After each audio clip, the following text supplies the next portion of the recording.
Efendim satır arasından herkese merhabalar.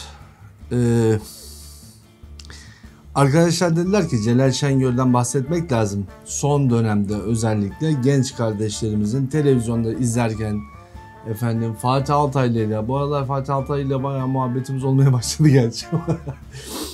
Fatih Altaylı'yla program yaptığında olur mu canım böyle kütüphane, ne kadar bilgin adam ya, müthiş bir entelektüel dediklerinde alıp bir incelemeden önce insanın bir düşünesi geliyor. Sonuçta Profesör Celal Şengör A nokta M noktası da var. İnsan diyor ki şimdi koskoca profesörü değerlendirmen için bir iki hafta bir süre lazım tabii ki. Ama sonra elinize aldığınızda durum biraz değişkenlik göstermeye başlıyor. Anlıyorum ki genç kardeşlerin pek kitaplarını okumadan YouTube üzerinden Celal Bey'in entelektüel anlayışına kapılıp gidiyorlar. İşin hakikatini çözebilmek ve doğrusunu anlatabilmek için yola çıktığımda 80'li yıllarda Türk film sektöründe aşağılık bir replik olan mahallenin bıçkın delikanlısının nereden çıktığı belli olmayan bir başka minimal çocuğuna Allahsız kitapsız deyişini yeniden bir replik olarak kullanacağım hiç aklıma gelmezdi. Sonuçta kendisi Allahsız diye bir şey demeyelim ama ateisttir. Ama kitapsızdır da, kitaplara da inanmaz, eyvallah. Ama en azından insanın kendi kitaplarında okurken kendine ait olan bilgi, birikim, deneyim, bütün bunlarla mücadele etmek zaman ister diye beklerken hiç de olmadığını gördük. Mahallenin her köşesinden çıkma gayretinin YouTube kanallarında ve televizyon kanallarında İlber Hoca'nın da arkadan kaktırmasıyla önümüze yeni bir film sektörünün yeni bir duayeni gibi sunulduğunu görüyoruz. Ama neyse, hani objektif değilsin diyenler için ben yine kademe kademe gidivereyim. Efendim Zümrüt Ayna ile başlıyoruz Celal Bey'in. Gerçi adamın takıntısı var, bana soyadıyla hitap edin diye. Şengör abimizden başlıyoruz. Şimdi işin enteresan tarafı şöyle başlayalım. Bir jeologtan bahsedeceğiz bugün. İstanbul Teknik Üniversitesi'nde hocalık yaptı. Avrupa'da, Amerika'da pek çok okullar okudu. Mesela 2 defa Collège de France madalyası alıyor. Bunun bilim dünyasıyla çok bilgisi yok. 262 tane bilimsel makalesi var. Şimdi bir adama bilim adamı dememiz için en az 1000 makale gerekiyor. Yani bugün ortalama 40-45 yaşlarında Cambridge Üniversitesi'nde görev yapmakta olan bir doçent adayının aşağı yukarı 1000-1200 makalesi vardı. Dolayısıyla 262 makale ile Celal Hoca'dan aman aman dünya çapında bir isim olduğunu bahsetmek zor. Zaten kitapları ne gariptir ki jeoloji ile ilgili değil. Jeoloji ile ilgili olan var bir tane ama onda da jeolojinin kendi adına söylenmiş doğru olabileceğini iddia edeceğimiz unsurları yok. Sevgili arkadaşlarını ve asistanlık çağını anlatmış. Şengör Bey, Celal Şengör Bey bir asker hastası, havacı hastası, entelektüelizm hastası. Bunları çok seviyor. Centilmenlik de başlıyor sözlerinin her birisine. Bakalım kitaplarında da hakikaten bu centilmenliğini devam ettirebiliyor mu? Neyse, Allah'tan bilim hariç diğerlerine ince gitmiş diyeceğiz. İçindekilerle başlayacağız efendim. Ya şimdi bir jeoloji hocasından tarihteki, hayatımızdaki bilim felsefesiyle bu kadar uğraşmış bir insandan doğru, net, açık ve bilimsel veriler bekliyoruz değil mi? Sevgili gençler, sonuçta bu hocamız Türk tarihinde sanki eşi benzeri görülmemiş bir adam gibi bize anlatıldı. Hakikaten öyle mi? Zümrüt Ayna kitabı 99 senesinin yazılarından oluşan bir kitapmış. Kolaya kaçmışlar ama kitap şöyle başlamış. Ahmet Necdet Sezer Bey'den bahsetmiş, eski cumhurbaşkanlarımızdan. Sezer üniversite nedir, nasıl yönetilir konusunda hiçbir fikri olmayan bir adamdı. Entelektüel bir tarafı bulunmayan bir adamdı diyerek, yani sözüm ona, biraz kitaplarını okuduğunuzda göreceksiniz. Türkiye'de adam yok. Bir tek Celal Hoca var. Onu merkeze alıyoruz. Biz her seferinde geri dönüp ya bilim felsefesi hadi hoca hadi bir şey anlat da şu ateizmin güzelliklerinden hep yardıra anlatıyorsun ya, bak biraz düzgün bir şey çıksın diye arıyoruz şimdi. Ama dakika bir gol bir, sayfanın daha başında siyasetle başladık konumuza. Abdullah Gül Bey de bahsediyor. Sezer'in kelimenin gerçek manasında simetriyi diyor. Tek farkı Abdullah Bey'in İngilizce bilmesi diye ifade ediyor. Enteresan bir şekilde Türk üniversite tarihinde, Türk akademi tarihinde altın harflerin tersinde, simetrisinde simsiyah harflerle yazılmış Kemal Gürüz'den uluslararası şöhret sahibi büyük bir eğitimcinin artık göğün başında bulunduğunu anlatmaktan geri durmayarak bir Kemal Gürüz hikayesi dinliyoruz. Hiç öyle bir adam olmadığını da bilmekle beraber. Sonra hani dedim ya filmin başında kullanmayı hiç aklıma getiremeyeceğim o iğrenç replikte o küçük çocuğa Allahsız diye tabir ediyordu ya mahallenin bıçkın delikanlısı. Gök'le geldik, İnkalar mayalara geçtik, hop geri dönüyoruz sayfa daha 3. Bir edebiyat, en azından bir yazım akışı. Eğer bilimsel bir makale yazmışsanız konular arası geçiş, tez, antitez yok, bunların hiçbiri yok Celal amcada. Poseidon'a 1000 boğa kurban et, bir şey olmaz. Ediyorlar, yine deprem oluyor. Sonra bir dakika diyorlar, bu böyle olmaz. Bunu da ilk söyleyen Miletoslu Thales. Thales Mısır'a gidiyor. Orada kadastrocularla karşılaşıyor. Nil Nehri her sene taşkın yapıyor ve insanların tarla işaretleri yok oluyor. Bunları ölçümlüyorlarmış. Celal Hoca'nın bir Thales takıntısı var. Dücane Bey'deki diğer takıntılar gibi. Onda Logos, öbüründe Platon. Bunda da Thales takıntısı var. Thales'le yatıp Thales'le kalkacağız. Sonra bu Mustafa Kemal'e dönüşecek. Ama Thales'i zannedersem Celal Hoca pek inceleyememiş. Çünkü Nil kenarındaki ölçümler daha Firavun'dan çok önce başlamış bir süreç hocam. Hani biraz daha geçmişe gitseydiniz belki konu güzeldir. Bu bilgi kesindir ve kesinliği ispat edilebilir deyip bakın konuyu nereye bağlıyor. Bunun için Tanrı'ya ihtiyacım yok diyor Thales. Eğer Thales Nil Nehri'nin kenarındaki su yükseliş artışından yani bu ölçümlemeden Tanrı tanımazlığa gittiyse senin Thales'le bizim felsefe kitaplarında yazan Thales aynı Thales değil. Kesinlikle, fakat dinler arasında da bir ayrım yapmak mümkün diyor. Bir yandan din adamı olarak çıkıyor şimdi karşımıza. Siyasetçi, felsefeci, ahanda din adamı. Kesinlikle, fakat dinler arasında bir ayrım yapmak mümkün. Medeniyeti öldüren dinler, genelde tek tanrılı dinler diyor. Sadece bilim felsefesi tarihinde bu konunun tam tersi yazar. Tek tanrılı dinlerin medeniyet kurgusunun temeli olduğunu, siz bu medeniyetlerin böyle olmasını arzu etmeyebilirdiniz der, bilimsel olarak buradan bitir. Yani ne yazık ki biz Celal Hoca'dan beklediğimiz bilimsel terminolojiyi alamıyoruz. Mahalle köşesinde bekleyen, elinde tesbih tutan amcadan çok bir farkı yok. Diyorum ya, gençlerimiz bu kitapları açıp okumayınca Celal Hoca'nın birkaç programda acayip bir şeyler söylediğini zannederek entelektüel bir sepete koydunuz ya. O sepet Karamürsel sepeti bile değil. Dollo yasasına göre evrim tersine gitmez diyor. Dollo yasası evrimciler tarafından bile hala yasa olarak net kabul edilmiş bir şey değil. Hatta patladığı anlatılır. Celal Hoca 1947'de kalmış olabilir tabi. Celal Hoca'nın bir de tarihçi tarafı var. Yok Celal Hoca'da der ki Cengiz İmparatorluğu'nun 44 milyon kilometre kareye yayılmış olmasının muazzamlığını hayal edebilirsiniz. Dünyada bu kadar büyük istilaları başarıyla yapan başka bir topluluk yok. Peki ne zaman çözülüyor bu büyük imparatorluk? Kubilay Budist oluyor, Çağatay İlhanlı ve Altınordu Müslüman oluyor, kritik düşünce ortadan kalkıyor, Allah'ın buyruğu geliyor, dogmalar geliyor, akıl mı vahiy mi şeklinde bir çatışma ortaya çıkıyor, sonuçlar malum. Lise tarihi zannedersem bunun yanlış olduğunu anlatmaya kafidir. Hiç girmeyeceğim Celal Hoca ama zannedersem senin lise mezunları bile okumuyordur. İslam'da ise diyor bireysel düzeyde oldukça cılız çalışmalar var. Mesela cılızdan bahsettiği adamları sayıyoruz şimdi. Mesela İbn Sina yaşarken 8.000'den fazla kitabı hariç 7.000 civarında makale yazmış zat İbn Sina. Bak kitapları hariç, yazdığı kitaplar hariç, hadi bir el notu tutayım dediği 7.000 başlık altında 140.000 sayfaya varan evrakı olan İbn Sina. Gerisi yok diyor. Bak gerisi yok. İbn Haldun var ama gerisi yok. İslam'daki tek ciddi tartışma diyor Gazali ile İbn Rüşd arasındaki tartışmadır. Ne yapsın garibim? Duymadı ki Hasan Basri'yi, duymadı ki İbrahim Ethem'i, duymadı ki İmam Caferi, duymadı ki İmam-ı Azam Ebu Hanefi. Bak duymadıkilerle sonra video bitecek. Sonra dönüyoruz. Şimdi Kemalist Celal. Atatürk esasında bir bilim felsefecisi ama kendini öyle tanımlamıyor. Kim tanımlıyor? Bu kadar hatayı ilk 18 sayfaya sokan Şengör amca tanıyor. Peki Atatürk'ü de anlatacak bize.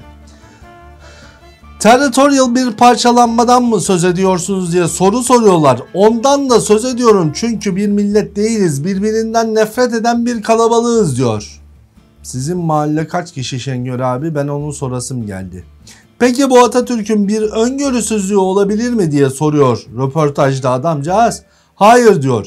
Bir özel toplantıda Atatürk kendi hocasına ben çöküşü durduramadım 60 sene geciktirdim diyor.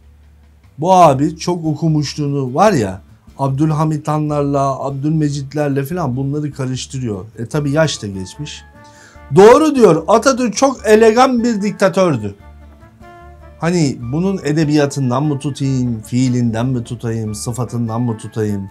Elegan kelimesiyle diktatörlük arasında hani metafor bile yapamazsın, bunu mu anlatayım? Biri Türkçe dersi versin Allah rızası için Celal'e.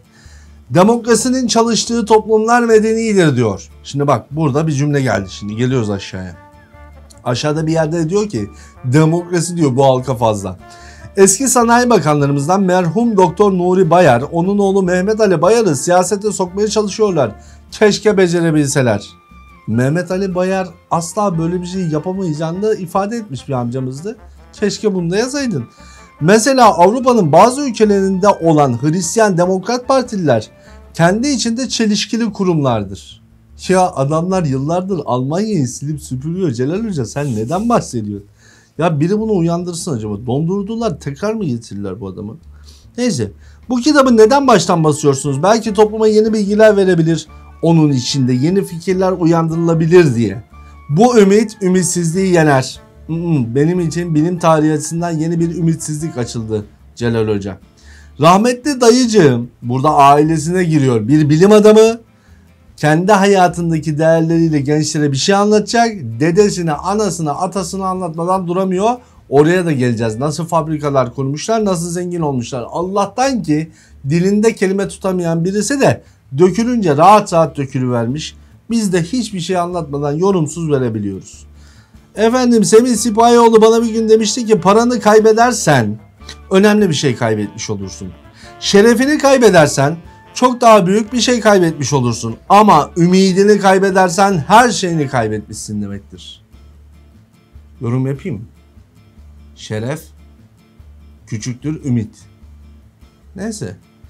Bilimin yanıldığında en fazla ve en hızlı artış 2. Dünya Savaşı esasında ve ondan sonra olmuştur derken klasik İngiltere'de başlamış çelik dönüşümünü zannedersem atlamış, unutmuş adamcağız. Yaşlı sonuçta. Buradaki sözde liberal, gerçekte dar kafalı Reagan ve Thatcher hükümetleri kurtuluşu bilimsel araştırmaya ve üniversitelere verilen parayı kısmakta buldular. Benim bildiğim Reagan sadece Yıldız Savaşları'na harcadığı para 200 milyar doları aşmış bir paraydı. Daha o dönemde, sonrası da var. Yani NASA dönemi Reagan'la başlamış bir süreçtir. Hatta bu çok büyük bir soğuk savaş sürecinde devamı olarak anlatılır. Keşke biraz da politika bilseydik. Devlet bilim ve kültürü kollamayı Napolyon'dan beri görev edinmişti ve bunu Fransa'nın kollanması olarak görüyordu. Napolyon'dan biraz sonra olmasın o. Geçtim. Daha doğru bir şey bulamadım. Bizi affet ama ileride bir gün Türk ulusu kendisini yaratan bütün tanrılarına bir panteon diktiği vakit. Dinsiz adam kime söylüyor bunu? Fuat Köprülü'ye. Diyor ki çok müthiş adamdı ve Fuat Köprülü'ye yazdığı deneme mi diyem, fıkra mı diyem, ben buna ne diyem bir şeyin sonundaki ifade Allahsız Şengör'ün, tırnak içinde Allahsız diye bir şey çok kötü bir laf ama ne yazık ki bu adama cuk diye oturuyor. Bizi affet ama ileride bir gün Türk ulusu kendisini yaratan bütün tanrılarına bir panteon diktiği vakit torunlarımız senin eserlerini gerçekten bilecek, torunlarımız gelip sana saygı ve sevgilerini bizden çok daha bilinçli bir şekilde sunacaklardır. Rahat uyu büyük adam. Senin için hani ölüm uyku değildi, çürümekti. Hani tanrıları reddediyordun? Fuat Hoca'yı niye panteonları tanrıların eline tutuşturdun? Geçtik. Maymunun sirke kazandırılması için tam 30 milyon ödenmişti bir başka sirke diye. Şimdi burada bir hakikatli hikaye anlatmaya kalkıyor. Celal Hoca'nın hikaye denemesi. Maymunlu öğretmen. Hikaye de maymundan olacak tabii. Şimdi bak. Hikayenin sonu şuraya geliyor. Bak evladım diyor. Herkes hep yeteri kadar eğlenmediğinden yakınır. Onun için eğlencenin müşterisi çoktur. Aklının kıtlığından yakınını hiç duydun mu? Ben akıl satıyorum. Bunun alıcısı genellikle gönüllü olmaz. Zira aklın yokluğunun acısı hemen çıkmaz. Nesiller sonra çıkar. Celal Hoca hikayenin başında 30 milyon dolar ödenen maymunun kendisi değil. Maymunu eğiten adama 30 milyon dolar veriyorlar. Ya daha yazdığın hikayenin faili kim onun farkında değilsin. Sonda verdiğin çelişiyor. Allah okuyana yardım etsin. Baha Bey öleli 30 yıl oldu diye bir yazı yazar. Arada böyle bir eskilere kayıyor. Edremit'te Atatürk'ün geleceği bir törende kravat takmamakta direnen uzun boylu imama sandalye üzerine çıkarak aşk ettiği tokat ise yobazlığın halkına yüzyıllardır çektirdiği acıları iyi bilen bir aydının isyanıydı. Bu aydın bunu yaptı mı bilmiyorum. Niye? Çünkü Celal Hoca'nın kafa gidiyor geliyor. Adamcağızı bir kenara bırakalım ama bu olaydan sandalye üstüne çıkıp bir imamı tokatlamanın ne kadar da hoş bir şey olduğunu bana bir entelektüel bilim adamı diye anlatana da zeka ve ahlak problemi var derim. Bu kitabın içeriğini okumayan savcıya da hele bir bak artık derim. Geçtik. Babam demokrasiyi çok ciddiye alıyordu. Halka rağmen dayatmayla değil halkı ikna ederek onların rızasıyla işlerin yürümesi için istiyordu. Kim için söylüyormuş bu? Hasan Ali Yücel için. Hasan Ali Yücel'e aşık. Ama hocam diye itiraz ettim. Halk bilgisiz, halk habersizse bu olmaz. Demokrasi bence muhakeme yapabilen, düşünebilen, tartışabilen insanların rejimidir. İki seçenekten hangisinin iyi olacağı bilgisiz, tartışmasız, eleştirel, düşüncesiz, bilinmez, bulunamaz diyor. Hani demokrasi medeniyetti? Bunlar işte 1947. Tek parti dönemin dar kafalı bilim adamları. Dogmatik.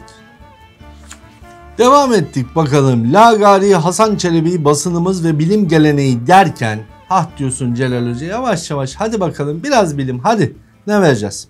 1719 yılında 3. Ahmet'in oğullarının sünnet düğünü esasında Haliç'teki sandallar arasında birden ortaya çıkan bir timsah büyük paniğe yol açmıştı.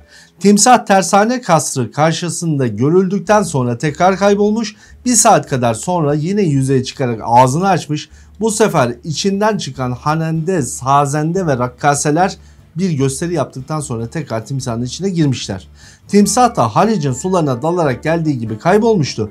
Daha sonra timsahın tersane mimarı İbrahim Efendi'nin sünnet düğünü için tasarladığı bir denizaltı aracı olduğu öğrenildi. Ne oldu İbrahim Efendi'ye? Adını kaçımız biliriz? Celal Hoca, bunun timsahla denizaltı arasındaki farkı belirleyemeyen 3. Ahmet hikayesinin halk arasında meşhur bir komiklik fıkrası olduğunu aşağı yukarı orta seviye bütün tarihçiler bilir. Ne diyeyim ki? Nasıl ki Çin'de icat edilen barut, kağıt baskı makinesi, pusula gibi buluşlar, Zhang He'nin keşif gezileri bireysel kalıp geliştirilemediyse, Çin'den bahsediyor ya, bireysel bir kalıp geliştiremediler diyor. Muazzam kültürel birikimine ve uzun tarihine rağmen Çin uygarlaşamadıysa, Osmanlı'da uygar olamadı. Eleştirel akla, bilime dayanamayan her kültür gibi dünya ile ilişkisi kopup fosilleşip için çürüdü. Hoca, senin uygarlaşma hocan kimdir? Yani uygarlık tarihi almışsındır büyük ihtimalle ama. Arada bir müziğe girmeye niyet etti. Şöyle yazdı. Eğer Türkiye'nin Manço'yu ödüllendirecek düzeyde bir coğrafya cemiyeti olsaydı, Manço'yu coğrafya cemiyeti ödüllendirecek. Abdi İpekçi'nin ne de Uğur Mumcu'nun ölümünü anıyor olurduk. Ölümsüz olacaklar ya. İşte Manço öyle bir Türkiye'yi entelektüellerini katletmeyen, dünyayı tanıyan, insanlığı bilen, ona katkı yapan bir Türkiye'yi özlüyordu. İyi ama bu katliamı yapan devlet değildi Celal Hoca. Bu devlet düşmanlığı nereden mi geliyor? İleride biraz göreceksiniz. Hiçbir tarafından tutamıyorum. Bu kanunlarla, hangi kanunlardan bahsediyor? 3 Mart Uygarlık Bayramı. Hani Osmanlı'da uygarlık yoktu, Cumhuriyet'te geldi ya uygarlık. O maddelerden bahsederken şöyle söylüyor Celal Bey. Bu kanunlarla sözde ilahi bir yetkiyle donatılmış bir ailenin Türk insanı üzerindeki 600 yıllık tahakkümü son buluyor. Ya şimdi Celal Hoca demeyeceğim ya. Celal bak. 600 yıllık tahakkümat millete inat yapılamaz. 10 yaparsın, 20 yaparsın, 30. yılda bu millet elinde silah olan Yeniçerileriyle o saltanatı adamın başına geçirirler. Zaten Yeniçeriler biliyorsun. Bilmiyorsun. Tarihte zaman zaman isyan ettiler Celal Hoca. Yaz bunları bir kenara, isyan tarihlerinde. İsyan edebilen bir milletiz biz. Hani uymadı bana kardeşim, yanlış yapıyorsun padişahım deyip isyan etmişler. Sen diyorsun ki yok 600 yıl tahakkümat. Ya Celal, buna tarih desem değil. Buna ne bileyim hani eleştiri desem değil. Bilim desem değil. Yazı desem değil. Tahakküm kelimesinin kullanıldığı yer doğru değil. Profesörlük ibaresini özellikle mi kullanmıyor acaba? Fakat bir kere faaliyete başladı mı her şey yavaş yavaş intizama girer ve düzelir. Fikir birlikteliğinde bir aşamayı kendince öyle çözümlemiş. Hadi gidiyoruz. Büyük birader sorunu. Benim yapacak daha önemli işlerim vardı. Bilim yapmak gibi. Evet Celal, bilim yapmışsın. Ama bilimi yapmışsın. Yanlış olmuş. Yıllardır bu garip davranış türünün nedenini düşünüp duruyorum. Bulabildiğim tek neden özellikle Anadolu toplumunun pederşahi yapısının, otoriter havasının bireyin teşebbüs gücünü yok ettiğidir. Kişi otoriteyi sarsmayı göze alamadığı için eleştiriyi öğrenememekte, eleştiri imkanı olmadığı için de kendi gözlemine güvenememektedir. Celal Hoca, köyde eleştiri olmaz. Hayvanlar olur, güdersin. Tarla olur, ekersin. Oradan elde ettiğin kazanç alın terini harcar, bu millet uğrunda savaşacak zamana kadar beklersin. Anadolu tarihi. Lütfen biraz ucundan acık. Hadi. Evrim kuramı. Hadi diyorum ya. Bak evrimcisin, ateistsin, aslan gibi ateistsin. Bak bir anlat şunu. Yo aslan gibi olmaz lan, maymun gibi. Konu neredeyse gün aşırı postadan çıkan ve güya bilimsel iddialarla Darwin'i ve evrim teorisini sövüp sayan, buna mukabil Kur'an'dan ilgili ilgisiz ayetler sıralayan garip bildirilere geldi. Ayhan Hanım bundan acı acı şikayetçi oldu. Hadi bakalım şimdi bize anlatacak evrimi geldi. Bak diyor. Çevrenin baskısıyla oluşan gelişigüzel yenilikler yeni nesillere değişiklik olarak geçiyor. Tamam hoca, hadi anlat. Nasıl ki otomobil modelleri değişen çevreye göre her modelcinin aklına esen yeni uyarlamalarla ortaya çıkarılıyor. Mercedes'in yeni çevre koşullarına göre düşündüğünü egzoz şekli Chrysler'inkinden değişik oluyor. O da Toyota'nınkinden, o da Lada'nınkinden. Ama hepsi 3 aşağı 5 yukarı genel hatlarıyla benzeşiyor. Nasıl ki Asya'nın plezental kurduyla Avustralya'nın keseli kurdu birbirlerine benziyorlar.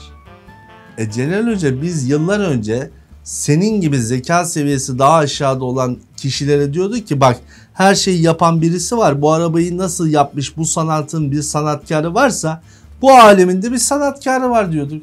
Bu bizim örnek Celal Hoca. Yani arabayla evrim anlatıyorsun. Biz senin düzeye inip bak şu sanata bir sanatkar gerekmez mi deyince bilimsizlik bu. Deyiveriyorsun öyle gıdıklarını şişirip. Chrysler anlatıyorsun, Lada anlatıyorsun. Evrimci bu adam. Ya sevgili gençler biraz okuyun biraz. Ya bir tanesini oku, 30. sayfaya gel zaten diyorsun ki yanlış. O televizyondaki pompaymış. Ver parasını konuş amcası. Halk Partisi tüzüğü konuşulurken kürsüye gelen hoca milletvekillerinden biri yeniliklere atıp tutarak bu asri kelimesi de ne demektir diye kasıtlı olarak sorunca kendini tutamayan Mustafa Kemal başkanlık kürsüsünden konuşmaya doğru sarkarak adam olmak demektir hocam, adam olmak adam diye bağırmıştı. Asri olmak adam olmak. Fotoğraf ne? Fotoğraf bu. Celal'in asri hayatı. Ne yapsın adamcağız? Kepler kanunlarının sanıldığı gibi doğrudan gözlemlerden değil, Kepler'in bazı metafizik inançlarından türemesiydi. Kepler'in bazı metafizik inançlarından türediğine dair sakın Amerika'da bir cümle kurmaya kalkma. Zar zor aldığın diplomanı da yakarlar. Kepler'le ne alakası var metafiziğin? Bak altı okumayacağım. Acıyorum. Frankel ve Loudon gibi bilim tarihçilerinin de giderek farkına vardıkları gibi Levha tektoniği teorisi kökleri hatta 19. yüzyıla Edward Scissor'ın ölümsüz eseri arzın çehresine dayanan uzun ve detaylı bir evrimin doruk noktasıdır. Yanlış, 19. yüzyıldan önce bu teori vardı. Teori olarak henüz kabul edilmemişti Celal'cim. Kendi mesleğinde biraz. Hadi. Eski Yunan tanrılarıyla eski Orta Doğu tanrıları arasında önemli bir fark vardır. Tanrı tanımaz tanrıları kıyas ediyor, bakıyoruz. Yunan tanrıları kainatı yaratmamışlardır ama mevcut bir kainat içinde daha önceden var olan şekilsiz yersiz malzemeyle ve ilelebet geçerli yasalar çerçevesinde her şeyi yaratmışlardır. Orta Doğu tanrıları ise kainatın yaratıcısıdırlar. Ta kartal kafalı Mısır ilah Prah'tan beri olanlar ol derler ve kainat olur. Hoca, tanrıları tanımıyorsun ama tanrılar arasında seçim yapıyorsun. O kadar politik bilim adamısın ki tanrılar arasında Orta Doğu tarihine geldiğinde onu bile yerin dibine sokmaya çalışıyorsun. Hoca, Orta Doğu tanrıları ile Mısır ilahları arasında bugüne kadar sanat tarihinde özdeşik tek bir ibare olmadı. Ama helal olsun. İlksin, ilklerdensin. Kalbimizde değilsin Celal Hoca. O gün benzerlerinin en eski ve en prestijli olan 1807 doğumlu Londra Jeoloji Cemiyeti bana 1876 yılında ihdas edilmiş Bixby madalyasını verdi. Vallahi 1876 olur. Sana olur o 1876 uygun. Konuşmanın sonuna yaklaştım ki salona doğru dönen bakışlarıma daha önce orada olduklarını hiç fark etmemiş olduğum iki misafir takıldı. Bak, bir bilim adamı, her şeyi göreceli, gördüğüme inanırım, gerisine inanmam, hadi Tanrı göster, yok bak ben sana çikolata veriyorum kafasındaki adamın cümleye bak şimdi. Ödül almış. Ödülden sonra gözü iki misafire takılmış. Vay diyorsun, kimdir acaba? Konuşmam eşime teşekkürle bitmek üzereyken birden başkana döndüm ve kendilerine şükran borcumu ifade etmek istediğim fakat hiç tanımadığım iki adam daha var deyiverdim. Nerede? Salonda. Kimmiş? İçinde bilimin mümkün olduğu modern Türkiye'yi yaratan Mustafa Kemal Atatürk ve Türklerin eğiticisi olarak onun tek gerçek izleyicisi Hasan Ali Yücel. Şimdi şizofren değil, bilim adamı, ama salonda o, bakın şöyle yazıyor, çıkık elmacık kemiklerinin üzerinden bana bakıyor. Hafifçe ona eğilmiş gibi oturan siyah saçlı, iri ve güzel kaşları, daha topluca çehresini söyleyen badem bıyıklı adamsa babacan yüzünde içten bir mutlulukla gülümsüyordu. Ölülerle görüşebiliyor Celal Hoca. Ama Tanrı'ya inanmıyor. Türkiye'de de bilimin en üst idare gruplarının üyesi olarak görev yaptım. Yok yapmadın Celal. Gördüğüm manzara ne yazık ki Avrupa'da ve Amerika'da gördüklerimin tam tersi olmuştur. Genellikle hepsinden de istifa yoluyla ayrılmışımdır. İstifadan önce yaptığın kavgaları niye anlatmıyorlar? Çekiniyorlar çünkü senden. Dil uzun olunca. Türk meslektaş gelip de Törtlis hattı uluslararası projesine Türkiye Yunanistan'ın baskısıyla alınmamış demesin mi? Demesin mi? Demedi. Dışişleri Bakanlığı'ndan gelmemiş, senin arkadaşının gazete haberinden sana yapıştırdığı şeyi buraya almak oldu mu Celal? Yapma ya. Hah, geldik büyük yalana. 1905 sonunda Selanik'e kaçtığı, çünkü hürriyet için en müsait iklimi yalnızca Rumeli'de gördüğü bilinen bir gerçektir. Kim? Hasan Tahsin. Anadolu ise tam tersine yüzyıllardır cehalet ve taassup balçığına gömülmüş, başıboş bırakılmış ya Anadolu yok. Yani 1920'ye kadar Anadolu yok. İnsanlar hebele. Bu. Ondan sonra başladı. Bir anda hop altın çağa geçtik biz. Sakarya Meydan Savaşı'ndan hemen önce askerin yarısının kaçtığını duyan Mustafa Kemal. Tarihte hiçbir yerde bulamazsın bu yalanı. Bir milleti yüzlerce yıl cahil ve bilinçsiz bırakırsanız sonu bu olur diyerek. Bu da Mustafa Kemal'in sözü değil. Feci olayı anlayışla karşılamış, kızmamıştır. Bak ben size bir yalan daha söyleyeyim. İzmir'de işgalcilere ilk kurşunu atan Hasan Tahsin değildir. Hasan Tahsin, işgalciler onu kelepçeleyip hapse atacaklar korkusundan sağa sola ateş atmış. Onu da bir türlü tutturmayı becerememiştir. Anlattırıyorsunuz ya. Sultan Mahmut hastası. Nereden geliyor? Dinleyici biliyor bizim. Sultan Mahmud'un tahta çıkmış olması çok önemlidir. Sultan Selim'in tüm fikirlerini inançla benimsemiş olan bu genç adam, amcaoğlundan çok daha kararlı ve sert bir karakterle daha büyük bir zekaya ve daha büyük bir sabra sahiptir. IQ testi de yapabiliyor Celal. Güzel. Yahu çok zor. Hayırlı yani vakayı Hayri'yi anlatıyor. Yanlış. Baştan sona yanlış. Hani arada anlayacağım bir şey. Ha. Bak güzel, bu babasını anlatıyor. Dedesini anlatıyor. Anasının babası Mehmet Nuri Sipahioğlu 14 Haziran 1969 Cumartesi günü Yeşilköy'deki köşkünde. Müthiş bir parası var. Ama nasıl var? Bak ne güzel dökülmüş burada. Kurtuluş Savaşı zaferle neticelendikten sonra ve Cumhuriyet kurulduktan sonra şeker fabrikalarının kurulma faaliyeti Mehmet Nuri'ye de şans getiriyor. O sıralarda evlendiği Çanakkale komutanlarından Esat Paşa'nın kuzeni Prevezeli Kudret Hanım'ın teyze çocuğu Kazım Taşkent, onu daha sonra şeker kralı diye anılacak olan Hayri İpar'la tanıştırıyor. Şeker fabrikaları işi Mehmet Nuri'yi zengin etmiştir. Bak dedesini anlatmış. Aferin, en azından dürüst adam. Hangi devletin parasını nasıl yediğini de anlatıyor. Bak burada takdir ettim. Thank you. Devam. İyi bildiğim tek şey varsa. Dur. İyi bildiği bir şey yakaladık. Ne biliyormuş? Arkadaşım Kemal Gürüz'ün Ankara'da çok bunaldığı zamanlarda Anıtkabir'e dönüp orada yatan adaşı ve hemşerisiyle sessiz ama içten bir sohbete dalıp gittiğidir. Yorumsuz. Üniversiteye standart yerleştirmek için Gürüz geçtiğimiz 4 yılda neler yapmıştır? İşte standart yerleştirmiştir. Binlerce kız kardeşimize, evlatlarımıza geçirdiği yılları iyi biliriz. Sonra içeri atılmadan önce nasıl YÖK'ten para götürdüğü hakkında yapılan soruşturmalar. Neyse hadi. Bilim konuşmayacak mıydık biz? Ne oldu şimdi? Avrupa ülkeleri de en muhteşem örneğini Osmanlı İmparatorluğu'nda gördüğümüz gibi tarihe gömülüp yok olmuşlar. Amerika'da ise durum böyle değil. Geçen yüzyıldan beri Amerika'daki jeoloji araştırmaları en çok 4-5 merkez tarafından finanse edilmektedir. Derdi finans olan Celal Hoca arada bir 100'er bin dolarında nasıl onlardan alındığını kitabında ucundan yanlışlıkla yazı veriyor. 1923 Türkiye'si. Elde kalan 8 milyonluk ülkede okur yazar sayısı ancak 1 milyon. Celal, bu rakam doğru olmadığı 1000 defa ispat edildi. Ne olur biraz tarih oku. Yavaş söyleyeyim, hızlı söyleyince anlamıyormuş. Thales'in büyük marifeti kafasının başkalarınkinden farklı çalışmasıydı. Her olaya insan kafasının anlayabileceği rasyonel bir neden araması onu mitolojiden uzaklaştırmış, kendi başına neden sonuç ilişkileri kurmaya götürmüştü. Bu yüzden de Thales felsefe tarihinde net, kesin kabul görmüş bir delil olarak hiç görülmedi. Bir Celal çok sevmiş bu Thales'i. Fil hakika, paranteze gerçekten yazmış, sağ ol. Bu İbrani ve Arap hurufatında böyle olduğu gibi mesela Orhun kitabelerindeki Türk alfabesinde de kısmen böyledir. İlkel insanlarda alfabenin sesli hurufatı muhtevi olmaması, içermemesi herhangi bir zorluk çıkarmaz.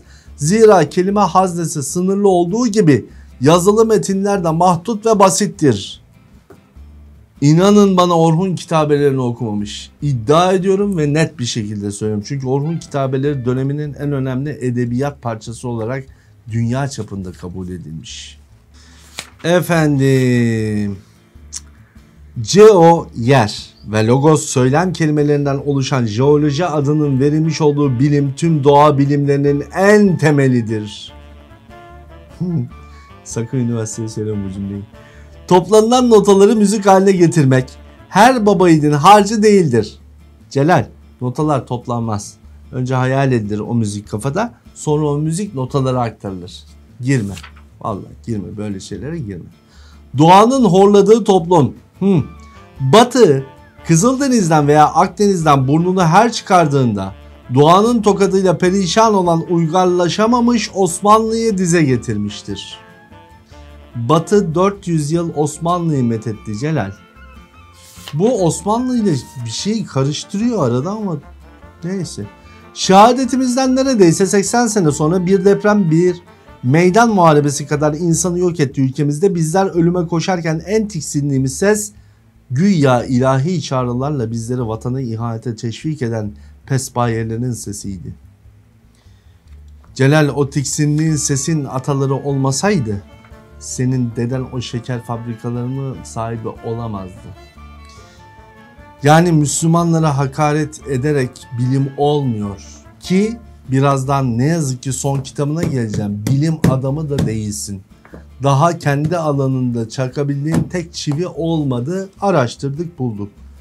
Avusturyalı dahi jeolog Edward Suzer'ın 1914 Viyana şehrinin doğal yapısıyla halkın sağlığı arasındaki ilişkileri için Suez önce Viyana'yı hala kullanılan ve dünyaca meşhur temiz suyuna kavuşturdu. Hayır, yalan söylüyorsun. Viyana'ya temiz suyu götürme projesi Osmanlı'ya aitti. Viyana sonradan parayı bulunca yaptı Celal. Jeolojide de yok. O da yok. Ne var ki? Hangi genç senin kitabını okuyup seni bir daha dinleyecek ki? Hayyam'ın rubayları insanın içini açan, insana insan olma onurunu hatırlatan, insan zekasının ihtişamını ve sınırlarını bir arada anlatan, insanın içinde yaşadığı alemden görerek, düşünerek, sorarak ve hissederek nasıl zevk alabileceğimize gözler önüne seren bıt bıt bıt bıt bıt. Senin için alem tasviri olamaz Celal. Bir ateistin alem tasviri olmaz. Hepsi tek, yek ve vücuttur. 18.000 alem kavramı olmaz bir ateiste. En azından düzgün ateist ol ya. Halkın önünde tartışmak bizim yalnızca tercihimiz değil, görevimizdir de. Para getiriyor. Bu en çok halka en kötü ihtimali açmak demektir. Tartışan bilim adamının kalibresini ölçmek ise bu bilişim çağında halk için bile kolaydır. Evet, biz gariban halk ölçtük. 262 makalenle dünyanın hiçbir yerinde net çözümlediğin hiçbir keşfin yokken bu ülkede seni jeoloji mühendisi sandı ya, helal olsun. Ki İTÜ'de tutunamadın, ayrı mesele. Fakat bu yazının konusu ki kırmının unutulmuş olması değil, genel coğrafya kavramını nasıl icat ettiğidir. Bunu izleyebilmek için Reformasyon Avrupa'sına gidecek, Reformasyonu yaratan insanların dine ve Tanrı'ya bakışlarına bir göz atacağız. Atma. Çünkü coğrafyadaki bu süreç Reformasyon'dan önce 1400'lü yılların sonunda başladı. Canım benim, Reformasyon'dan sonra değil. Bana diyecekler ki sen jeoloji mühendisi misin? Yazın Google'a, Celal'in söylediği her şeyin aksi var. Bu hayal dünyası. Acaba şey miydi bu? Hikaye kitabı mıydı ya? Neyse. Kendi kuralları içinde insandan tamamen bağımsız işleyen fakat anlaşılır olan deprem gibi bir doğa olayını Tanrı'ya yıkarak onun bebek katili durumuna sokanlar acaba hiç kendi inançları çerçevesinde bile küfre girmiş olabileceklerini düşündüler mi? Celal, akaid konusuna girme. Sen daha ateistin akaidini bilmiyorsun. Önce adam gibi ateist ol, jeoloji mühendisi ol, sonra gel bizim akideden konuşalım. Sen zaten mükellef değilsin. Yanlış anlamayın, Müslüman olmadığın için. Yoksa bir de İslam'da akıl bali olmayanlar için mükellefiyet yok. 10 Kasım'dan önceki gece bilim kitabında nereye geldik? Ah be Hasan Ali, akıllı yaşamın tek hedef olduğunu unuttu bunlar. Ne benim ne senin vaktin yetti aklın insan yaşamının esası, eğitimin de aklın temeli olduğunu anlatmaya. Bu cümleyi niye verdim? Entelektüel ya. Aha Türkçesi. Geç. Geç. Baygınlık gelecek. Sokrates gibi peygamber özentilerinin gözünde azaltıyordu. Sokrates ve Platon kesin, tanrısal bilginin bilgi adına layık tek şey olduğunu öğreterek bir bilim adamı kesin kelimesi kullanıyor Sokrates ve Platon adına. Sanki görmüş adamları. Bu bilim adamı ha. Geçtim. Bilimin büyüsü, bilim adına hiçbir şey olmayan bu kitapta. Kusura bakmayın gençler, öğrenin bak bilim adamınız ne? Dinin ilkel toplumlarda toplumu ve toplum bilgisini yani geleneği duyarlı hale getirmek gibi çok önemli bir rolü vardır. Yorum yapayım mı? Yok. Dinin ilk ciddi ve açık tenkidi işte yukarıda bahsettiğim Batı Anadolu'da Yunanca konuşan şehirlerde olmuştur. Ya hieroglif yazılarında var bu eleştiri Celal. Çık şu Anadolu'dan. Köy şarap mı arıyorsun? Ne yapıyorsun? Keşke onu bulursun. Bilim geleneğini kısmen kurtaran Müslüman toplumların Yunan geleneğinin bazı kısımlarını kendi kültürlerine monte etmeleri olmuştur. Tamam. Hadi iddia bu. Tezin bu. Nerede delili? Bilim adamısın sen ya. Yok. Salla. Fotoğrafları koy salla. Neler var neler. Akla ziyan. Bak. Şu çok güzel daha. Dünya seyahatlerinde bilme anlamı için nerelere gidelim? Paris Doğa Tarihi Müzesi. Paris'te. Jeoloji. Doğa Tarihi Müzesi'nde. Müze sıralamasında o. Ha burada aile fotoğrafı. Bir bilim adamı babası nasıl olunur? Adamcağıza yazık ya. Neyse geç. Geçtik. Bu evet timsahtan geliyoruz ya. İslam düşüncesinde genelde evrim ve özelde de yaşamın evrimi fikrinin 10. yüzyılda yazılmış Resail-i İhvan el-Safa ve Hillal el-Vefa adlı ansiklopediyi oluşturan risalelerin pek çoğunda ifade edilmiş olduğu bu ansiklopediyi ilk defa hemen hemen bir bütün olarak Almanca'ya çevirmiş olan büyük Alman şarkiyatçısı Friedrich Dichter'in 1878 yılında yayınladığı 10. ve 19. yüzyılda Darwinizm adlı kitapçığından beri sık sık dile getiren fakat Hollandalı şarkiyatçının vurguladığı gibi olmayan bir yanlış olduğu görmüştür. Şimdi bak arkadaşlar, bu bahsettiği kitabın Türkçesi şu: temiz yazılmış, temiz kalpli biraderler ve vefalı dostların risaleleri. Dalga geçmek üzere bir salağın yazdığı kitabı Alman şarkiyatçısı kendine alıyor, Müslümanlar da evrimi kabul etti diye. Sonra bir başka Hollandalı reddediyor. Sen de delil alıyorsun bunu delil diye. Senin makalelerini kim okudu ya? Ancak Orta Çağ'da hem Hristiyan hem de Müslüman dünyasında bu yorumlar kutsal kitap ve Kur'an'da anlatılan yaratılış efsaneleriyle çalışmaya başlayınca terk edildi. Bu çok güzel. Kopenhag'da Steno'nun heykelinin önünde. Böyle selfielere bayılıyor hocam. Öyle geziyor. Ne yapsın? Para çok. Dünya seyahatlerinde bilim adamı olmak için nereye gidilir? Bordeaux, Longitude, Paris. Öyle Fransa'da takılıyor. Şarap güzel, kadın bol. Devam et. Arada bilim yaptık. Bu Amerika'da okuduğunu göstermek için çektiği fotoğraf. Şimdi o kitaba geleceğim. Amerika'da yaptıklarının tamamı asistanlık hikayesi. Ay neresinden? Bir toplum nasıl intihar eder? Topu yanlış olan kitabın sondan vereyim mi? Sondan takılalım, boş ver. Neresinden tutam diyor ya. Neresini aç bak. Hani yapabiliriz bak bu sonda yapalım onu, dur. Öyleyse çevirelim. Zınk tutalım, oradan da yakalarız. Çünkü herif kaçırmıyor. Her sayfada bir saçmalığı var. Türklerin, Moğolların ve diğer Batı Tatarlarının Genel Tarih adlı önemli eserinin ilk cildinde Alp Himalaya dağ sisteminin tufandan sonra sulardan kurtulan ilk yer olması nedeniyle hoca, tufanla ilgili yapılmış olan bütün bilimsel çalışmalarda tufandan sonraki ilk yükselişin Karadeniz bölgesi olduğuna dair onlarca, Doğu Anadolu, Karadeniz'den Doğu Anadolu bölgesi, yani Doğu Karadeniz bölgesinden Ağrı'ya kadar olan o büyük şerit olduğunu bütün dünya kabul etti. Geldiler, belgeselleri çektiler.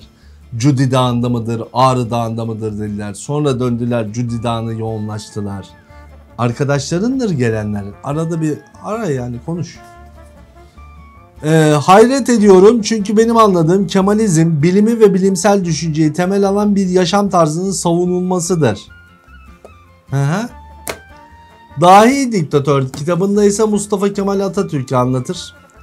Mustafa Kemal yaşasa dava edecek çünkü ona ait olmayan bir sürü şeyi de kaktırır. Atatürk'ün medeniyet anlayışı üzerine özellikle eğilmeliyiz. Eğer milletimizin medeni olduğunu söyleyemeyiz ve medeni olmamız lazım. Dünyada da bir tane medeniyet var, ona katılmalıyız. Atatürk'ün medeniyet hamlesine, Batı medeniyetine katılma girişimine özellikle 20. yüzyılda bazı itirazlar yükseldi. Şimdi enteresan olan şeyi getirecektim size. Bu sonda var. Arkadaş diyor ki dünyada tek bir medeniyet vardır. Medeniyetler çatışması olmaz. Yorumsuz. Şimdi burada aslında bir bölümü aldım ama sonra bak çevir bul yapacağız. Fil hakika diyor, Mars'taki bir kriter çalışmasında, yaptığı hiçbir çalışma yok bu kitapta da. Kitabı siz bilim kitabı diye aldınız ya, ön sözü çok komik. TÜBİTAK'tan bahsediyor, oraya giydiriyor, Nietzsche giriyor, felsefe yapıyor, Herakles'e giriyor. Kitabın başlığı ne? Bilgiye sohbet. Sohbet kitabımızda ne demiş? Kraterin garip kare şeklini gene ilk defa çarpmanın hemen akabinde kriter oluştururken meydana gelen rahatlama, relaxation, bölgede daha önce mevcut çatlak sistemlerin kontrolünde gelişmede bir sonuç olarak yorumlamıştır. Ancak bu yorum daha sonra reddedilmiştir. Celal, ara sıra kitaplarını yenile. Bak şimdi çevir yapıyorum, hazır mısın? Hop, durduk. Gel. Tarihsel disiplinlerde de aynı yöntem uygulanır. Hangi yöntem Celal? Örneğin Prehistorya disiplininde bir kazı esasında bulunan çanak, çömlek parçaları, insan kemikleri, bir kısmı hatta çoğu silinip gitmiş duvar resimleri prehistoryacı tarafından baştan kurulmaya çalışılır. Hayır.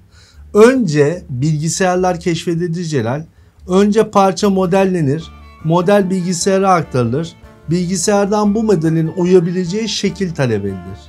Bak, çevir, bul. Bul parayı, al karayı, bul parayı. Öyle bir şey miydi? Neyse. Neresini çevirsen böyle. Kıymetli gençler, size Celal Hoca ile entelektüel saatlerde bol bol eğlenceli günler diliyorum. Ben kırmızı eşortmanlı Şevket Hoca'yı tercih ederim. Hadi kalın sağlıcakla.